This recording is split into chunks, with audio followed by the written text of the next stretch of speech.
안녕하세요. 책사랑 오천입니다. 신간혁명 제8권 205페이지 청류입니다. 저자는 이케다 다이사쿠, 펴낸 것은 화강신문사입니다.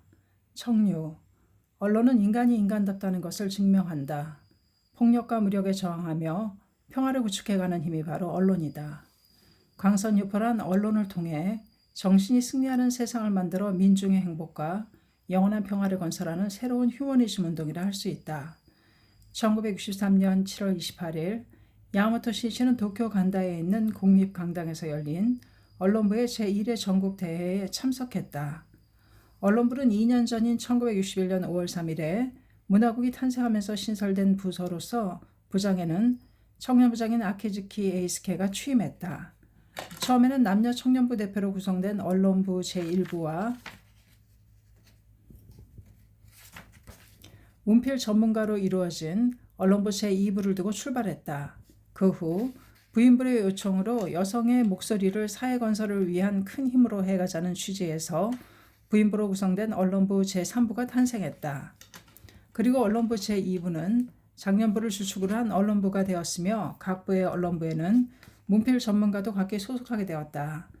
또 수도권뿐만 아니라 전국의 각 방면에도 차례로 언론부가 설치되어 본격적인 활동이 전개되었다.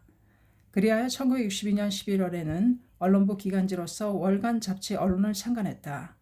이 월간지는 언론부 부원들이 자신의 의견을 발표할 수 있는 무대를 만들어주기 위해 발간되었는데 시사 문제에 관한 논평과 매스컴의 학회 비판에 대해 예리하게 반론을 제기하는 걸도 실었다.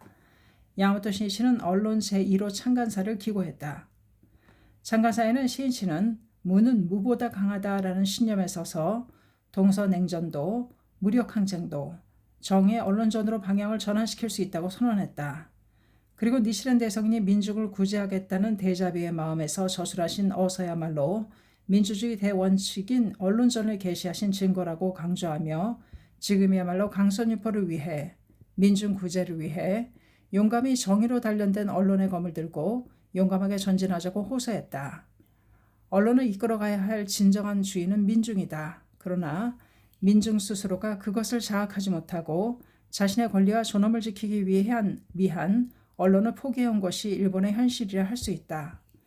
신이치는 민중에게 언론의 권리를 되찾아주는 것이 바로 언론부의 사명이라고 생각했다. 언론의 힘은 크다. 언론은 사람의 의식을 바꾸고 시대를 바꾼다. 그런 까닭에 민중을 지배하려는 욕망에 사로잡힌 권력자는 언론을 마음대로 조종하여 언론 폭력으로 개혁자들을 사회적으로 말살해왔다. 매스컴을 이용하여 유언비어를 퍼뜨리고 극악한 사람이나 이상한 사람, 광기라는 딱지를 붙여 민중들이 개혁자를 두려워하도록 만들고 혐오감을 갖도록 하는 것이 그들의 상투적인 수단이라 해도 좋다. 민중이 갈채받는 시대를 열고자 하는 창각해 역시 언론 폭력에 끊임없이 시달려왔다. 그 마성을 부수고 정의로운 언론을 바로 세우지 않고서는 진실은 왜곡되고 유린당하게 된다. 그렇게 된다면 민중이 승리하는 시대는 영원히 오지 않을 것이다. 야마모토 신이치는 언론부 육성에 힘을 기울여온 것도 바로 그런 이유에서였다. 신이치는 언론의 승리를 생각하면 미국 독립에 얽힌 이야기가 떠올랐다. 1776년 1월 미국의 필라델피아 지방에서 커먼센스 상식이라는 팸플릿이 출판되었다. 영국의 식민지였던 미국이 유명한 렉싱턴과 콩코드 전투로 독립전쟁의 첫 포성을 울린 지 9개월 뒤의 일이다. 커먼센스는 겨우 47쪽짜리 소책자에 불과했다. 그러나 그 소책자는 미국 국민에게 독립의 의지를 고무시키는데 큰 힘이 되었다. 당시 미국은 아직 영국의 통치하에 있었으므로 공공연하게 독립을 말한다는 것은 사법기관의 엄한 추궁을 각오하지 않고서는 상상도 할 수 없는 행동이었다. 더구나 미국 국민의 여론도 독립파는 3분의 1에 불과하였으며 3분의 1이 국왕파, 3분의 1이 중립파였다. 대부분의 사람들은 미국이 자치를 획득한 것에 만족하여 독립에는 회의적이거나 시류를 방관하는 태도를 보이고 있었다. 그런 상황 속에서 이 소책자는 당당히 미국의 독립은 이미 상식적인 일이라고 소리 높여 호소했던 것이다. 대륙이 섬에게 영원히 통치된다니 우스운 일이 아닌가. 오 인류를 사랑하는 제군이여, 폭정뿐 아니라 폭군에게도 결연히 대항하는 제군이여, 걸게하라. 당당하고 단호하게 독립을 선언하는 이외에 현재 사태를 조속히 해결할 수 있는 길은 없다. 이해하기 힘든 말은 결코 없었다. 누구든 알 수 있는 쉬운 말로 명쾌하게 솟구치는 정열을 쏟아 독립의 필요성을 이야기했다. 소책자의 저자는 익명으로 어느 영국인이라고만 인쇄되어 있었다. 이윽고 밝혀진 커먼센스의 저자는 토머스 페인이라는 39세의 편집자였다. 불과 2년 전 영국에서 미국으로 건너온 사회적으로는 전혀 알려지지 않는 인물이다. 그렇지만 이 소책자는 3개월 동안에 12만 부나 팔려나가는 큰 반향을 불러일으키게 된다. 미국은 아직 독립하기 전이었으므로 인구는 250만 정도에 불과했다. 그 속에서 12만 부의 경이적인 숫자라 12만 부는 경이적인 숫자라고 해도 좋다. 더군다나 최종적인 판매 부수는 50만 부에 달했다고 한다. 커먼센스를 손에 든 사람들은 깊은 감명을 받았으며 미국의 독립이라는 미래의 아침해를 보았다. 사람들의 머릿속에서 지금까지 당연시되어 온 상식은 소리내어 무너져버리고 독립이라는 새로운 상식이 만들어지기 시작했다. 영국의 어느 신문은 그 반향을 이렇게 보도했다고 한다. 독자가 늘면 늘수록 생각을 바꾸는 사람이 많아지고 있다.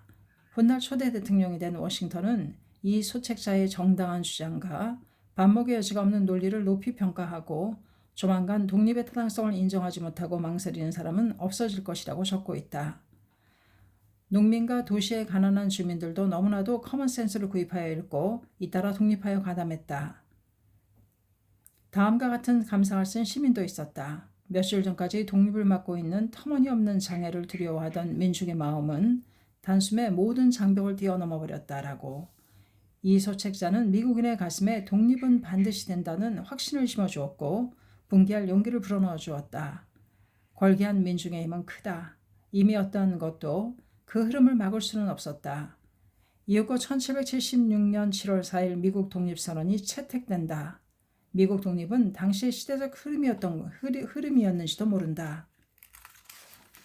그렇지만 무명의 한 시민이 쓴 이 소책자가 절대적 원군이 되었던 것은 틀림없는 사실이다. 주목해야 할 것은 주장 그 자체이지 필자는 아니다는 페인의 말처럼 언론의 힘이 역사를 움직인 것이다. 권력의 행포나 사회 모순을 보고 민중이 정의를 외친다. 바로 거기에 민주의 기초가 있다.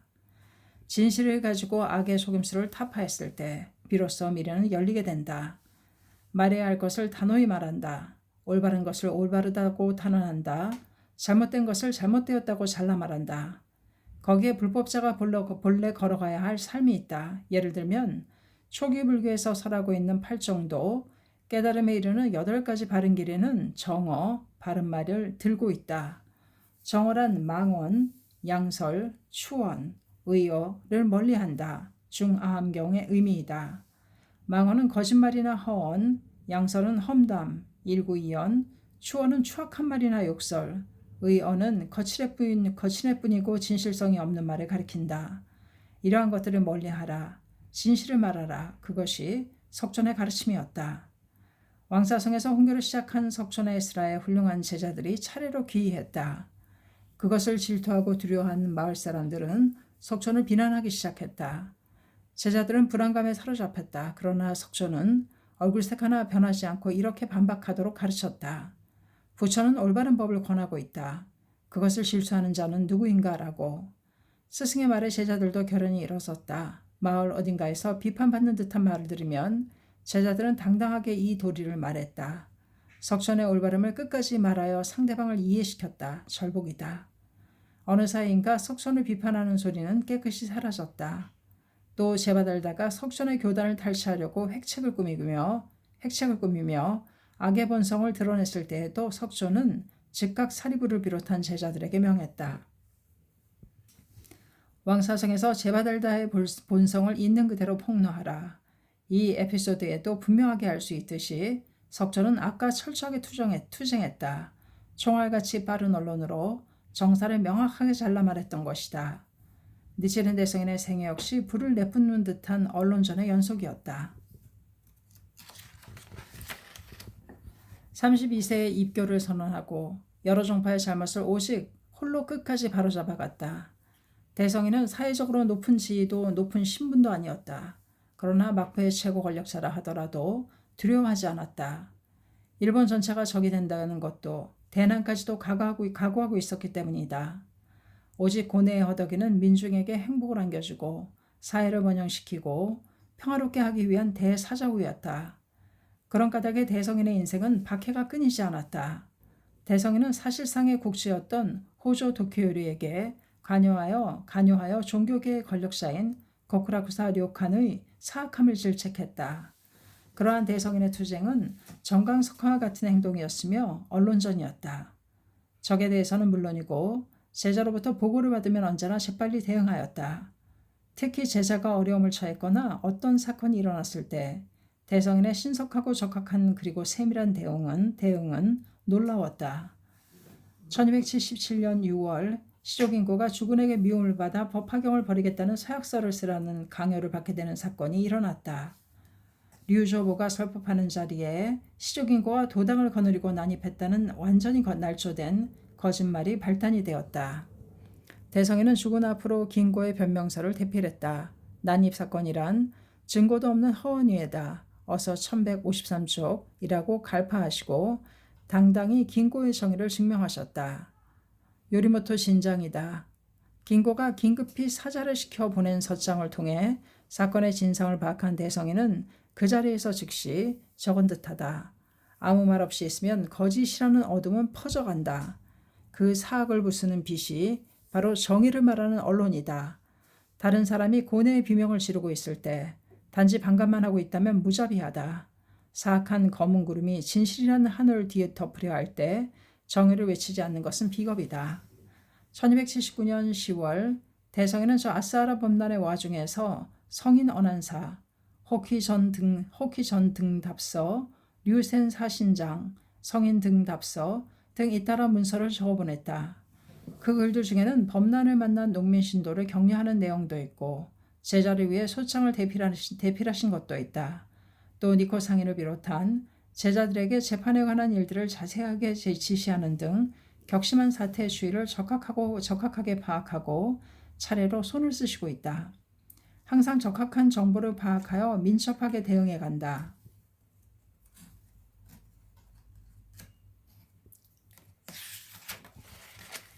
적과 다투는 공방전에서는 이러한 스피드가 생가사를 좌우하기 때문이다. 또 힘이 있는 언론이란 악의 본질을 자르는 언론이어야 한다.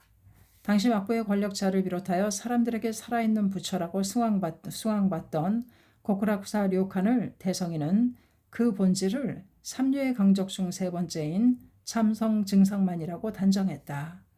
다시 말해 성인처럼 행동하면서 실제로는 이욕을 탐하고 사람들을 속이는 가짜 성인이라고 파절한 것이다. 이 때문에 대성인을 미워하게 된 료칸은 권력자에게 참언하여 대성인의 목숨을 빼앗으려고 암약하게 된다. 1275년 3월 료칸이 살고 있던 고쿠라쿠사에서 화재가 발생하여 건물들이 모두 불에 타서 소실되는 사고가 발생했다. 료칸은 극진히 떠받들며 비호해주던 막부의 궁궐에도 화재가 일어났다. 경문에 비춰보면 이러한 재해의 근본 원인은 료칸이 설한 방법의 가르침에 그 원인이 있다는 것을 분명히 알 수 있다. 화재 소식을 상세히 전해들은 대성인은 고쿠라쿠사와 궁궐의 화재이므로 료칸보를 료카보라 야유하고 고쿠라쿠사가 불타서 지옥사로 되었고 어서 1137쪽이라고 통렬하게 파절했다. 더욱이 그 불은 현세에는 나라를 태우고 이윽고 일본의 모든 민중이 지옥의 불길에 타버릴 징조라며 이 같은 악성을 채용하는 사람들에게 경종을 울린다. 료카보라는 단 한마디로 가짜 성인이라는 욕한의 본질을 날카롭게 지적했다. 그것은 결코 단순한 욕설이나 매도가 아니었다. 경문의 명쾌한 논리를 근거로 한 가차없는 가책의 탄원이었다. 악을 없애지 않으면 선을 잃고 만다. 진실을 외치지 않으면 거짓이 만연하게 된다.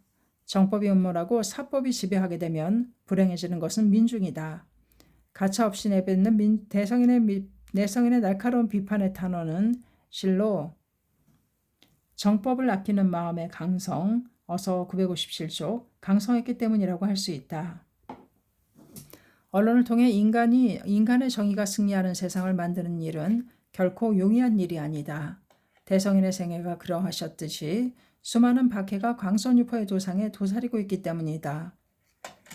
그렇다고 해도 아직 단념하지 않노라고 말씀하신 대로 정의의 무장을 한 언론의 화살을 끊임없이 쏘아야 한다. 이 굴하지 않는 혼의 외침이 사람들의 마음을 뒤흔드는 법이다. 진정한 언론인이란 불굴의 신념을 가진 사람의 이명이어야 한다. 그것이 야마모토 신이치가 언론부에 거는 기대이며 바람이었다.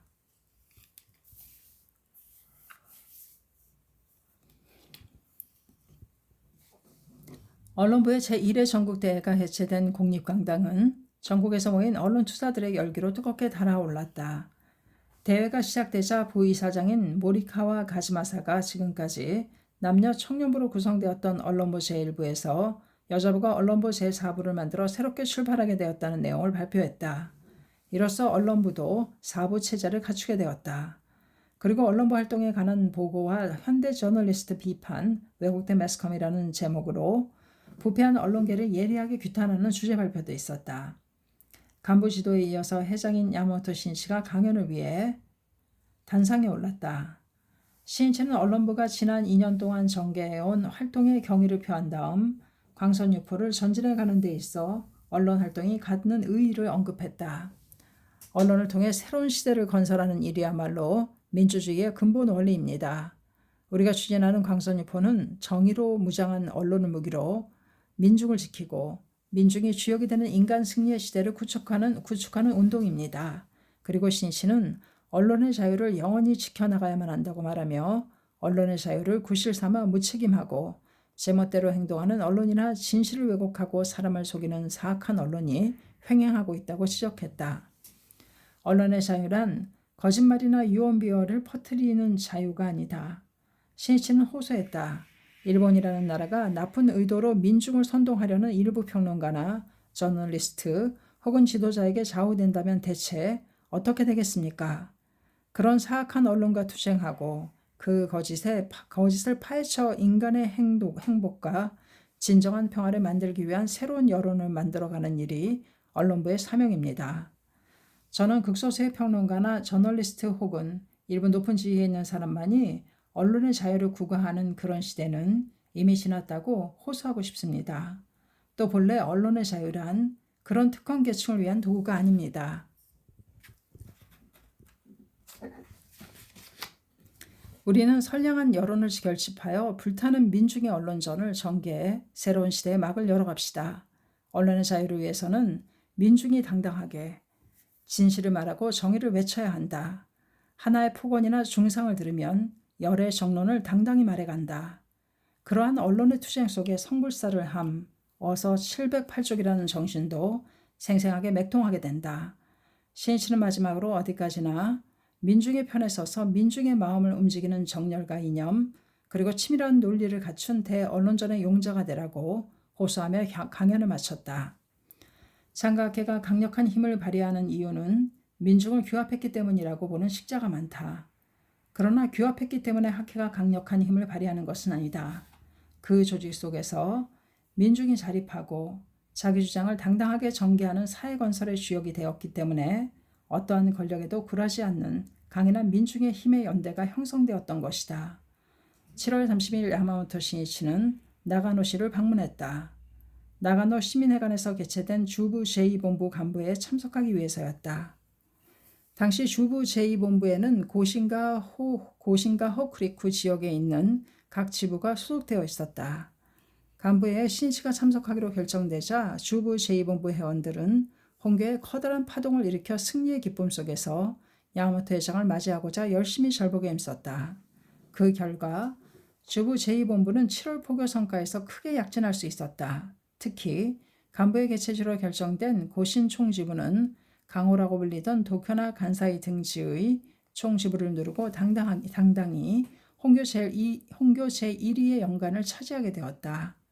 이날은 분지인 나가노의 한여름이라는 특색 때문인지 아침부터 기온이 급상승해 개회 시간이었던 오후 2시 반 직전에는 실내 온도가 섭씨 37도까지 올라갈 만큼 무더웠다.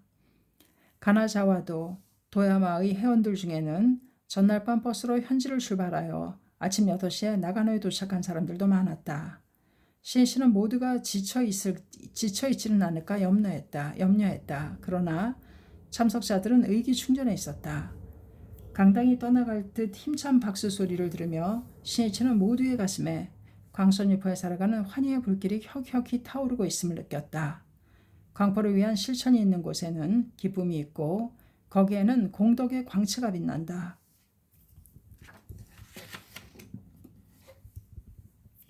이날 간부회에서 신이치는 이렇게 말했다.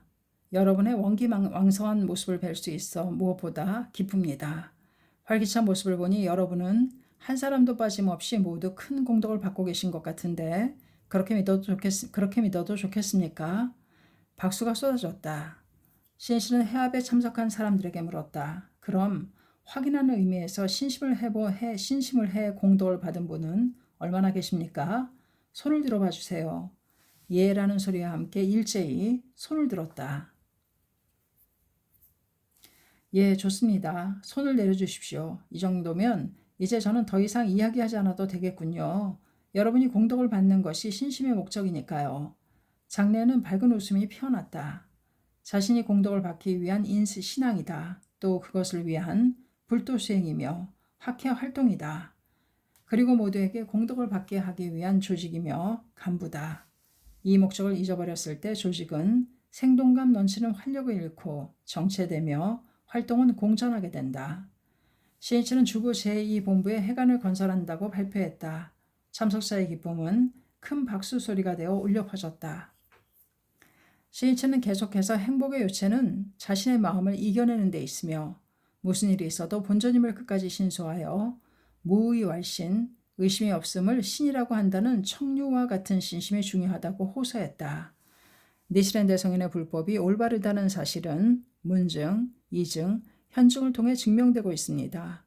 그러나 조금만 장사가 잘 안 되어도 즉시 본전님에게는 힘이 없다고 의심하는 사람이 있습니다. 또 자녀가 다치기라도 하면 본전님이 지켜주지 않았다고 생각하는 사람도 있습니다. 그리고 일부 매스컴이 학회를 비판하는 내용을 접하게 되면 학회의 지도를 의심하여 본전님을 확신하지 못하고 근행도 하지 않게 되어버린 사람도 있습니다. 하지만 이런 사람들일수록 자기 자신의 삶의 자세나 신심을 되돌아보려고 하지 않습니다.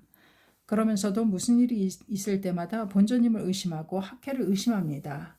그런 태도는 공덕을 없애게 됩니다. 갓난아기는 아무런 의심 없이 어머니 젖을 먹고 성장합니다. 그러나 젖을 먹지 못하면 성장도 늦어지고 병에도 걸리기 쉽습니다. 그것과 마찬가지로 본전님을 믿고 평생 동안 제목을 끝까지 불러간다면 틀림없이 부처의 생명을 용연하고 생활에서도 절대적 행복형의 모습을 보일 수 있게 됩니다. 아무쪼록 본전님을 의심하는 일 없이 끝까지 제목을 부르며 광선유포의 단체인 학회와 함께 살아갑시다. 그리하여 이 인생을 최고로 의의 있고 최고로 행복하게 또 최고로 존귀하게 장식해 갑시다. 사랑하는 회원이 한 사람도 빠짐없이 충실한 인생을 살아가기를, 공덕과 복운이 충만하기를 영원하는 혼신의 지도였다. 끝으로 신이치의 지혜에 맞추어 모든 참석자가 신이치의 노래를 합창하고서 주부 제2본부 간부회는 막을 내렸다. 신이치는 간부회가 끝나자 곧바로 뛰어나가 강당에 들어오지 못한 회원들을 격려했다. 그리고 이어서 실시된 지부간부 지도에 참석했다. 이 자리에는 신이치는 주부로 출발하기 전날 밤 늦은 시간까지 인생의 스승인 도다 조세이의 왁화를 희호하여 적은 색지를 한 사람 한 사람에게 직접 건네주었다. 또 지부 간부 지도회가 끝난 후에는 주부 제2본부의 회관을 건설할 부지를 시찰하고 나서 정종사원에서 개최된 지구부장회에 들러 약 30분에 걸쳐 있는 힘을 다해 지도와 격려를 거듭했다. 밤에는 총지부 간부와 협의가 있었으며 모든 행사가 끝났을 때는 신이치의 몸은 목덜미도 어깨도 뻐근하고 허리도 매우 아팠다. 그의 속성인 여관으로 안마사를 불렀다. 찾아온 안마사는 앞을 보지 못하는 초로의 남성이었다. 어깨를 주무르면서 안마사가 말했다. 젊으신데도 심하게 굳어있군요. 지금까지 수많은 사람을 안마해왔지만 이렇게 굳어있는 분은 처음입니다. 그런가요? 안마 솜씨가 참 좋으시군요. 아주 시원합니다. 게다가 표정이 매우 밝으시군요. 예, 나는 약 반년 전에 창가학회에 들어가 신심을 시작했습니다. 그래서 기운이 넘치지요. 눈은 태어났을 때부터 보이지 않지만 신심을 시작하고부터 내세에는 반드시 볼 수 있을 거라고 확신하고 있답니다. 이렇게 말하고는 안마사는 신이에게 물었다. 당신은 창각회를 알고 있는가요? 예, 물론이죠. 잘 알고 있습니다. 더욱 열심히 신심에 면려한다면 눈은 보이지 않아도 마음의 문은 열릴 겁니다. 신씨는 자신이 창각회 회장이라는 말은 하지 못하고 말았다. 나는 이미 마음의 눈이 열려 있다고 생각합니다. 이렇게 매일매일이 너무 즐거워서 견딜 수 없으니까요.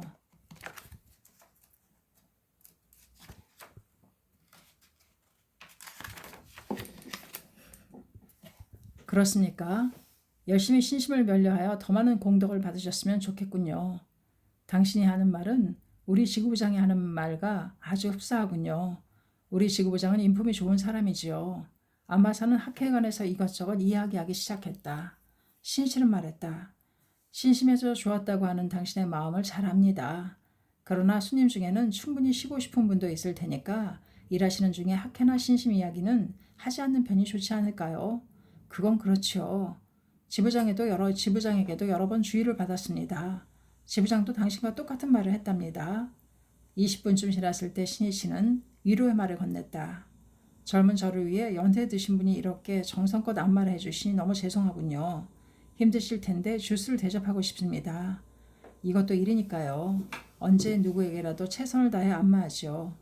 안마사는 신씨가 냉장고에서 가져온 주스를 맛있게 마시고는 다시 안마를 시작했다. 신이치의 몸을 마사지하면서 안마사는 다시 이야기하기 시작했다. 실은 오늘 나가노에서 학회 야마모토 회장이 참석하는 회합이 있었습니다. 얼마 전에 학회에서 이사직을 맡고 있는 사람이 와서 야마모토 회장은 굉장한 분이라고 하더군요.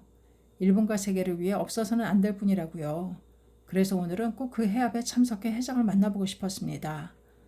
그래서 계속해서 기원해 왔는데 오늘따라 유난히 거절할 수 없는 일이 계속 들어와 회합에 가지 못하고 말았습니다. 너무나 아쉽습니다.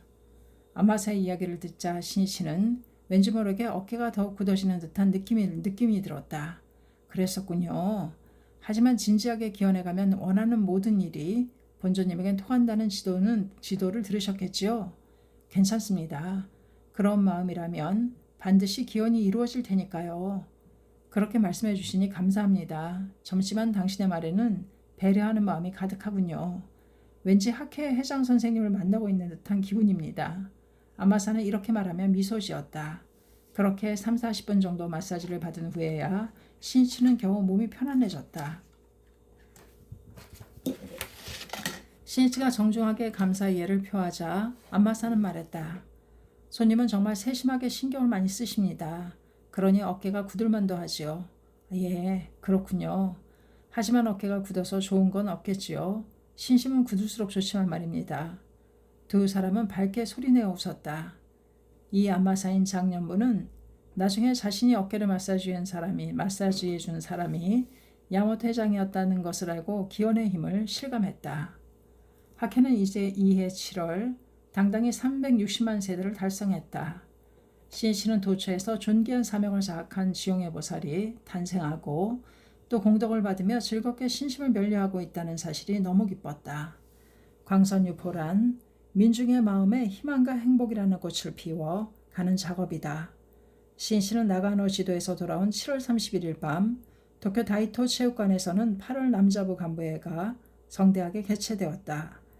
이날 간부회에서 남자부의 새로운 애창곡인 세계강포의 노래가 발표되었다.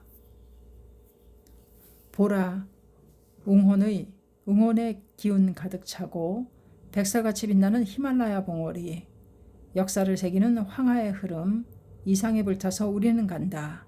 아, 세계강포의 의기 드높다.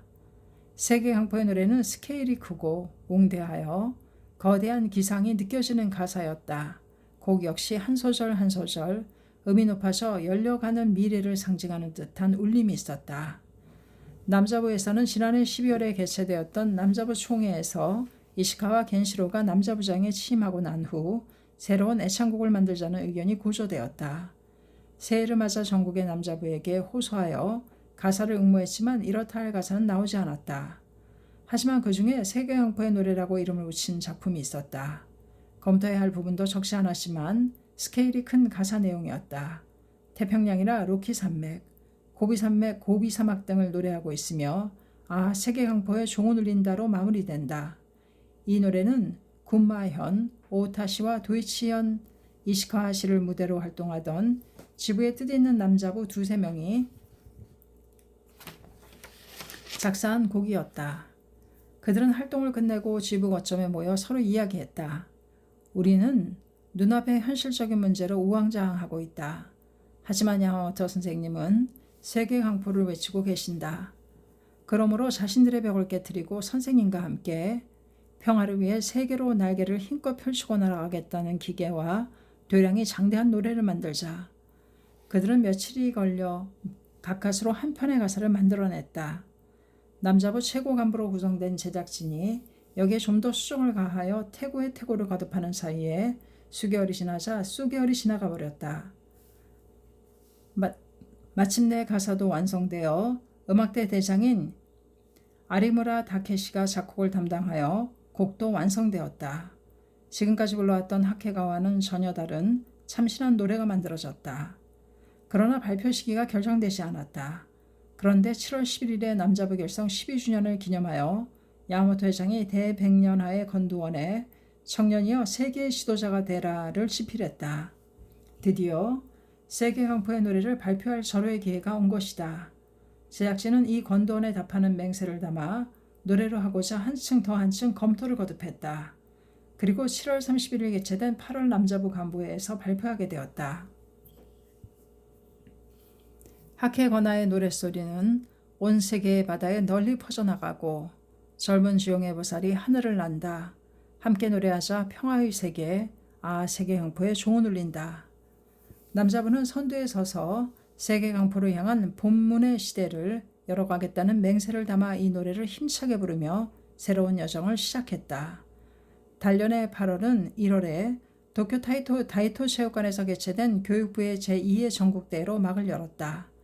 이날 해합에서는 교육부장이 교체되었는데 기요하라 가스를 대신하여 부이사장이자 문화국장을 맡고 있던 세키 히사오가 새로운 교육부장에 취임했다. 그리고 3일에는 전통의 하계 강습회가 금악을 올렸다. 이 해에는 전국에서 각부 대표 2만 명이 참가하여 11일까지 9일 동안 4차례에 걸쳐 실시할 예정이었다.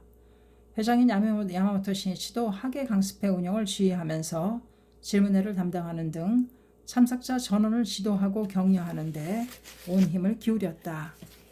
강습회 마지막 날인 8월 11일 저녁 무렵 도쿄 하네다 국제공항에서는 부이사장인 하루키 세이시로와 이사이며 남미 총지부장을 맡고 있는 야마게하 히로시가 아르헨티나를 향해 출발했다. 이들은 하계 해외 지도를 가게 된 제1진으로 두 사람은 캐나다의 밴쿠버를 경유하여 아르헨티나로 들어가 파라과이, 브라질, 페루, 볼리비아 등을 차례로 방문하여 해원을 격려하고 8월 29일에 귀국할 예정이었다. 이들 남미 그룹에 이어 15일에는 세키 히사오를 중심으로 한 북미 그룹이 출발하여 27일에 귀국, 또 17일에는 부이사장이며 동남아시아 총지부장을 맡고 있는 모리카 가즈마사를 비롯한 동남아시아 그룹이 출발하여 25일에 귀국하기로 되어 있었다. 초창기부터 실시해온 하계 지방 지도가 바야흐로 세계를 무대로 한 해외 지도로 발전하게 되었던 것이다. 신씨는 하계 강습회 담당 간부로 총본산에 있던 하루키와 야마기와가 출발 인사를 하러 찾아왔을 때 두 사람에게 이렇게 이야기했다. 두 분은 멕시코도 경유하기로 되어 있지요. 예. 도다 선생님이 돌아가시기 직전 어제는 멕시코에 간 꿈을 꾸었다네 라고 흐뭇하게 웃으며 말씀하시던 일을 나는 잊을 수 없습니다. 그리고 기다리고 있었네. 모두 기다리고 있었다네. 니치렌 대성인의 불법을 구도하면서 말이야. 정말 가고 싶구나 세계를 향해 라고 말씀하셨지요. 두 분은 그런 도다 선생님을 대신하여 이번에 남미를 방문한다고 깊이 자각해 주었으면 합니다. 나 역시 어디를 가더라도 언제나 그런 마음으로 행동하고 있습니다. 도다 선생님이라면 어떻게 하셨을까? 어떠한 싸움을 전개하셨을까라고 항상 생각하고 있지요. 또 선생님이 보셨을 때 흐뭇해하실 수 있는 자신인지를 언제나 대묻곤 합니다. 그렇기 때문에 힘을 낼 수 있었고 용기를 낼 수 있었습니다. 사제의 길이란 그런 삶을 살아가는 것이라고 생각합니다. 가능하다면 나도 멕시코, 아르헨티나, 그리고 페루에도 가고 싶습니다. 아니 모든 나라를 돌며 힘이 닿는 한 사람 한 사람을 격려하고 싶습니다. 그러나 지금 내게는 그럴 시간이 없어요. 그러므로 두 분은 나를 대신하여 가는 것과 같습니다. 일단 그곳으로 가는 이상 그곳에서 목숨을 바치겠다는 각오로 회원들을 지도하고 격려해 주었으면 합니다. 회원들에게 죄송하지 않도록 최선을 다해 주세요. 하루키 세이시로와 야마기야 히로시는 새롭게 결의하고 남미로 출발했다. 시이치는 학예 강습회 기간 중 해외 파견 간부들과 수차례에 걸쳐 세계 각지의 조직을 면밀히 검토했다. 각국의 조직을 정비하여 미래의 발전을 위한 포석을 깔기 위해서였다. 그것은 학예 해외 지도를 통해 현지 간부들과 다시 한번 검토한 후에 발표되었다. 가장 주목할 만한 내용은 구미본부가 해 첫 본부로 탄생한 일이다. 구미본부장에는 마사키 나가야스가 취임했다. 또 미국 총지부는 미국 서부 총지부와 미국 동부 총지부로 분할되었다. 구미본부에는 이 미국의 2개 총지부와 남미 총지부, 유럽 총지부를 포함해 합계 4개의 총지부가 속하게 되었다. 또 북미에서는 미국의 샌디에고의 지부, 콜로라도 지부, 켄터키 지부가 신설되었으며 캐나다에는 반이 탄생했다.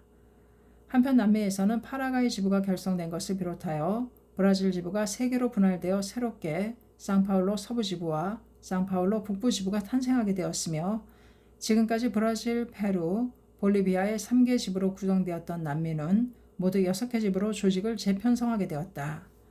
이 밖에도 아르헨티나의 지구가 멕시코에도 반이 결성되었다. 또 동남아시아에서는 인도네시아의 자카르타 지부가 필리핀의 마닐라 지부가 결성되었으며 그 밖에 싱가포르와 캄보디아의 프놈펜에도 지구가 만들어졌다. 야마토 신시는 학예 강습회를 끝마치고 8월 14일에는 호쿠리쿠를 방문했다. 도야마 지부 지부장이었던 다카마스 도시하루의 지부에서 주관하는 장례식에 참석하기 위해서였다. 다카마스가 타계한 것은 2주일 전인 7월 31일로 신이치가 참석한 가운데 나가노에서 개최되었던 주부 제2본부 간부회를 마치고 돌아가는 야간 열차 안에서였다. 주부 제2본부 간부회에서 다카마스 도시하루는 다른 지부장들과 함께 즐겁게 학회가를 시위했다. 그의 지휘는 유달리 용장했다. 간부회가 끝나고 신이치가 대기실에 들어서자 다카마스가 웃는 얼굴로 뛰어와 인사했다. 야마토 선생님, 오랜만에 뵙습니다. 야, 수고하십니다. 다카마스 씨는 언제 도야마로 돌아갑니까? 예, 오늘 밤 야간 열차로 다른 회원들과 함께 돌아갑니다. 그렇습니까? 조심해서 돌아가십시오. 오늘 간부회를 기념하여 다카마스 씨에게도 도다 선생님의 와카를 드리고자 휴호를 적어왔습니다. 이렇게 말하고는 신이치는 다카마스의 이름이 적힌 색지를 꺼내어 그에게 건넸다. 믿을지어다.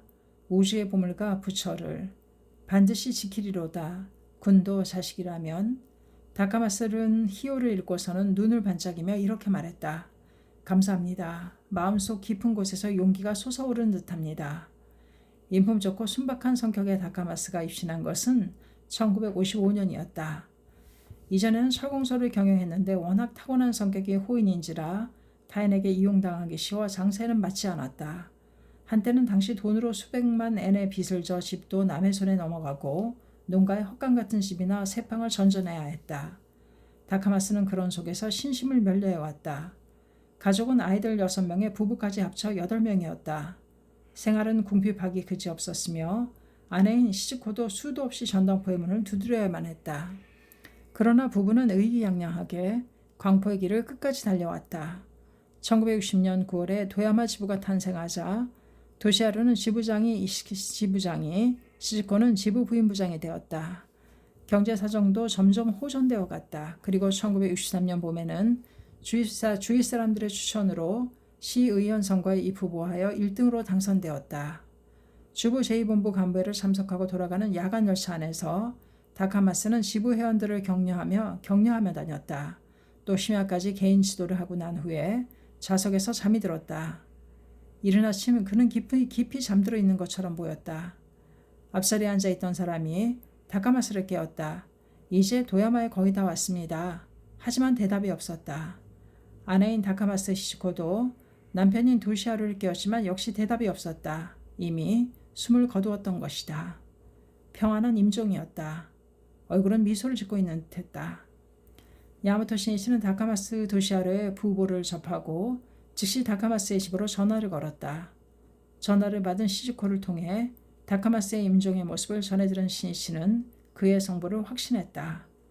시즈코는 침착한 말투로 이야기했다. 저는 괜찮습니다. 안심하셔도 됩니다.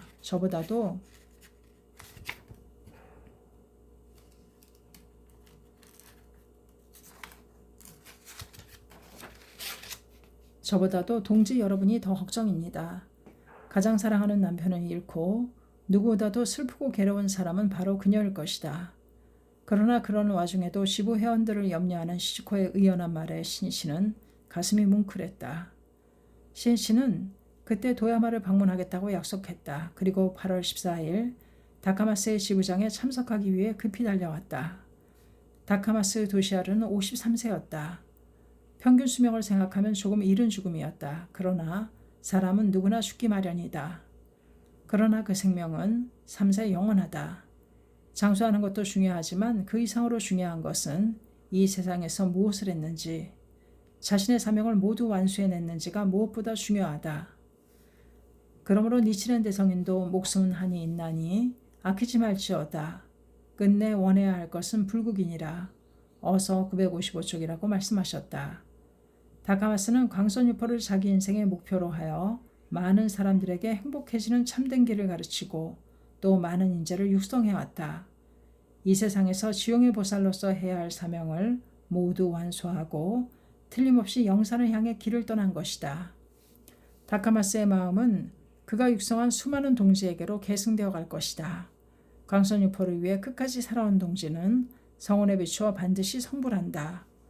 다카마스는 곧 다시 태어나 21세기를 맞이할 무렵에는 젊은 지도자로서 학회들에서 늠름하게 지휘를 해갈 것이 분명하다고 신이시는 생각했다.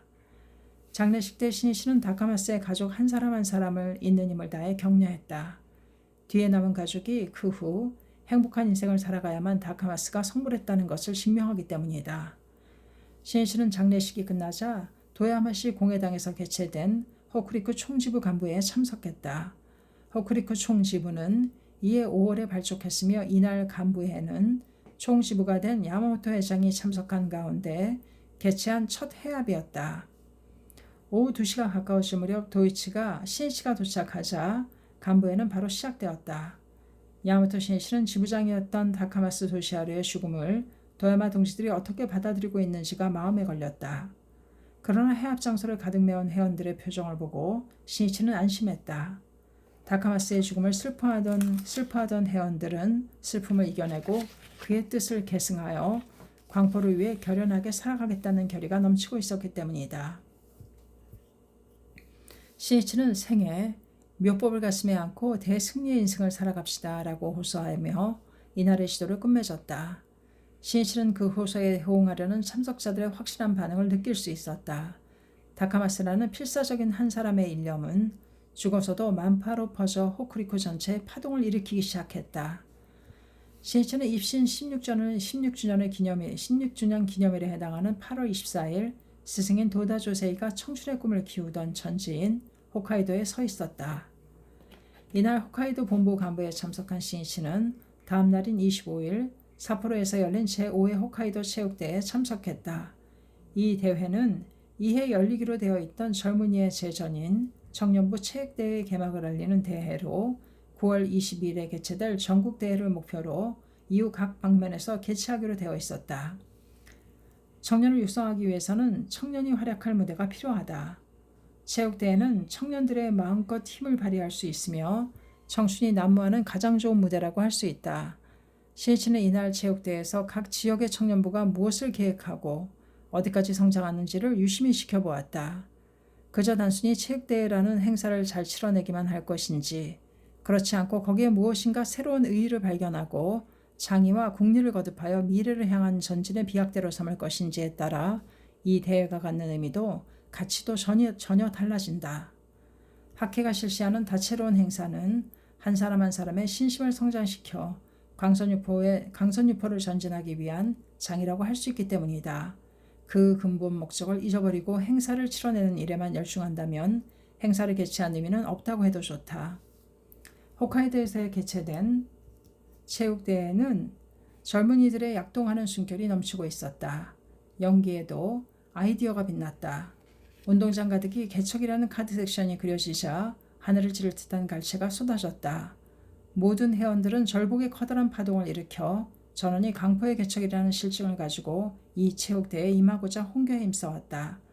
신씨는 6년 전 탄도 사건에서 수많은 서민을 지켜내기 위해 자신이 투혼의 땀을 흘렸던 홋카이도에서 청년들의 비상을 알리는 호포 소리가 울려 퍼지는 것이 흐뭇하기만 했다. 신간혁명 제8권 청료 242페이지까지였습니다. 감사합니다. 책사랑 오죽헌이었습니다.